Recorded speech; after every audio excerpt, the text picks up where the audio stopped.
तो मैं आपका स्वागत करता हूं हमारे लोक सदन के संपादकीय पृष्ठ पर। धन्यवाद। दादा हीरा सिंह मरकाम की अभी पुण्यतिथि है, द्वितीय जी जी जी 29 अक्टूबर को संभवतः। जी जी तो हम सबसे पहले तो आपसे आग्रह करते हैं कि उन्हें आप किन शब्दों में याद करते हैं? दादा हीरा सिंह मरकाम एक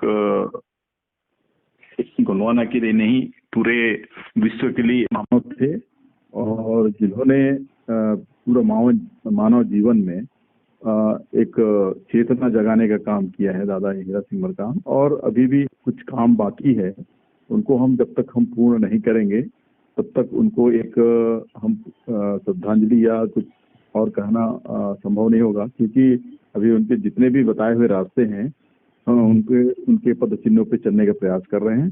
तो ये जो उनका जो सोच था हम उनको आगे बढ़ाने की काम करेंगे।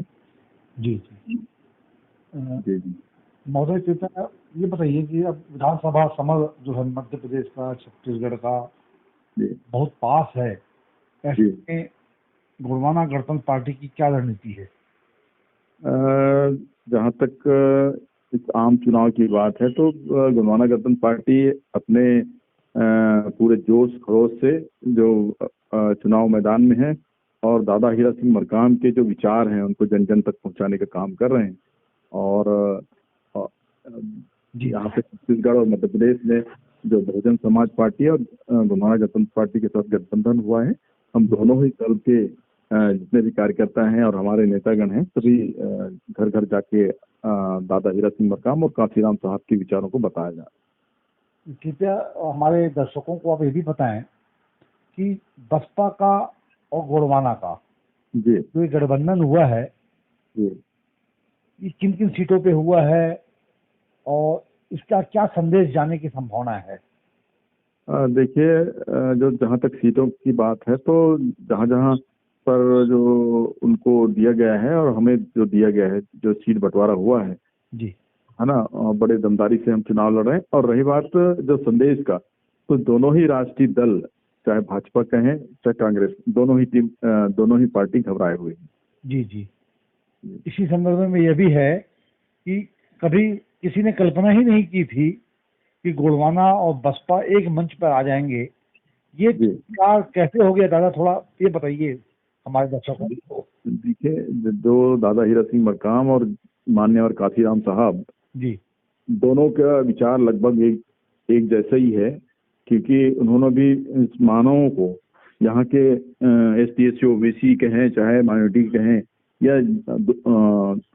यहाँ के प्रताड़ित लोग है ना, यहाँ के जो आदिवासी, इनको जो जितना प्रताड़ना का काम किए हैं ये लोग, जितने भी सरकार रहे, तो कहीं मान्यवर कांशीराम साहब और दादा हीरा सिंह मरकाम ने जो लोगों को जगाने का काम किया है, तो कहीं न कहीं इससे लोगों को एक अच्छा मैसेज जा रहा है और इससे ही प्रभावित होकर दोनों ही दल, भाजपा और बहुजन समाज पार्टी और गोंडवाना गणतंत्र पार्टी ने गठबंधन किया है।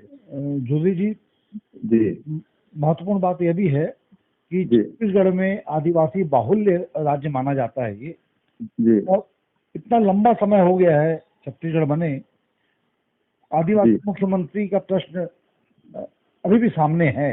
इस पे क्या विचार है आप लोगों के?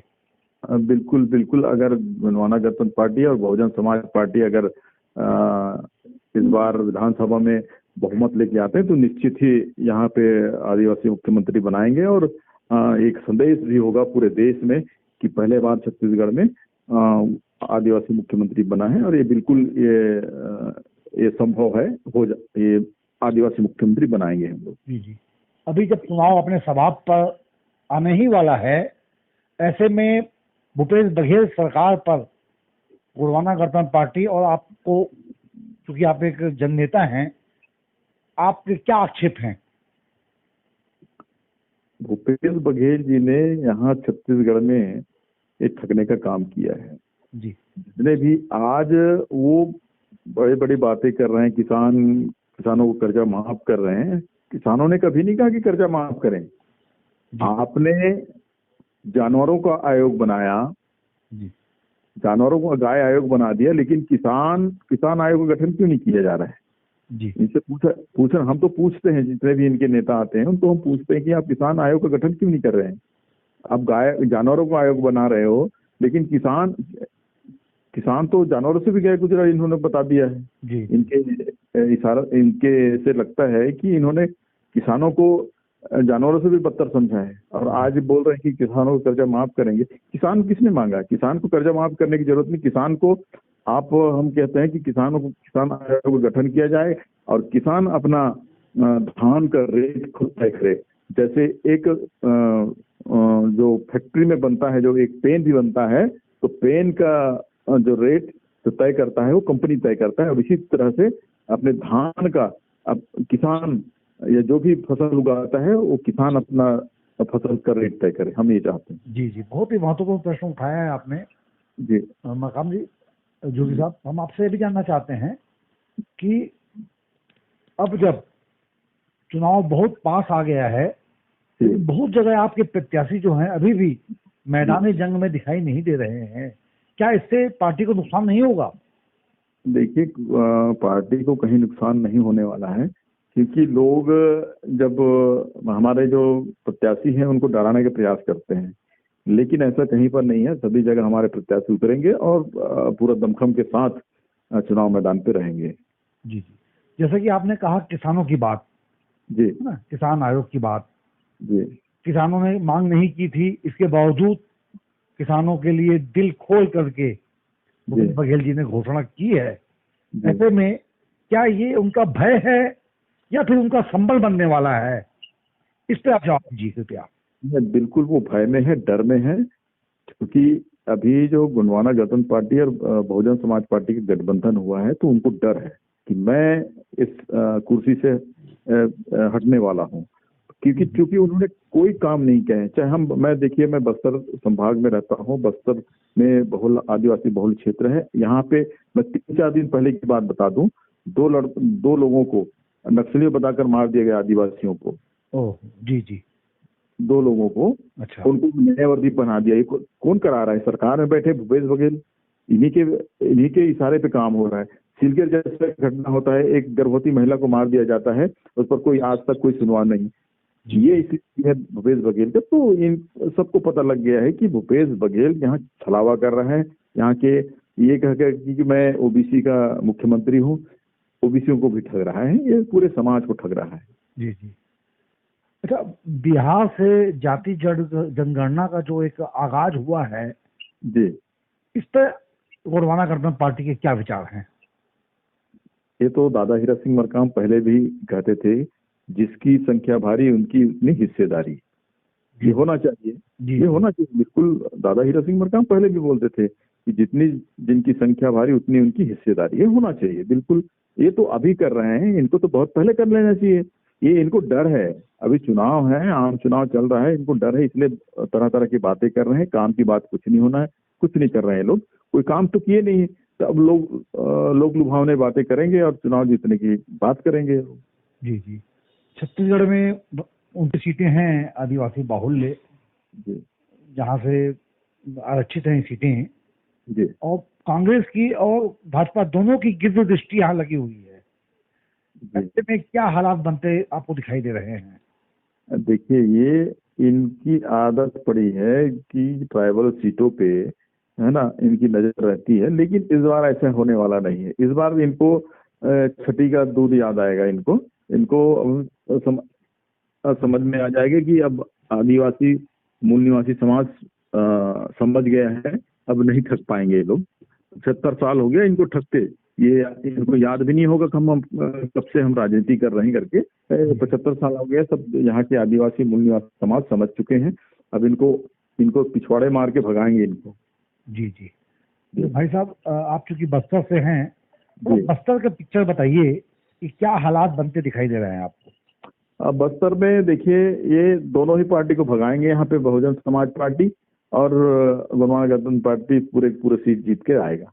जी जी, अंतिम में एक बार फिर आपसे निवेदन करते हैं हम कि दादा हीरा सिंह मरकाम को किन शब्दों में आप श्रद्धांजलि देंगे, उन्हें याद करेंगे? दादा हीरा सिंह मरकाम, पेनवासी हीरा सिंह मरकाम जी को मैं मेरे पास में कोई शब्द नहीं है, मैं क्या बोल सकूं इतने बड़े महामानव को मैं क्या श्रद्धांजलि दे सकता हूं। मैं तो एक छोटे उनके पैरों को धूल के बराबर भी नहीं हूं। उन दादा हीरा सिंह मरकाम को मैं इतना ही कह सकता हूं कि मैं हमेशा उनके पद चिन्हों पर चलूंगा और दादा हीरा सिंह मरकाम को विचारों को जन जन तक पहुंचाने का काम करूंगा, तभी मेरा यही श्रद्धांजलि होगा। जोशी जी, भाई आपसे एक बात और इस संदर्भ में कि क्या कभी आपकी दादा हीरा सिंह से मुलाकात हुई थी, आपने साथ में कुछ बात हुई थी क्या?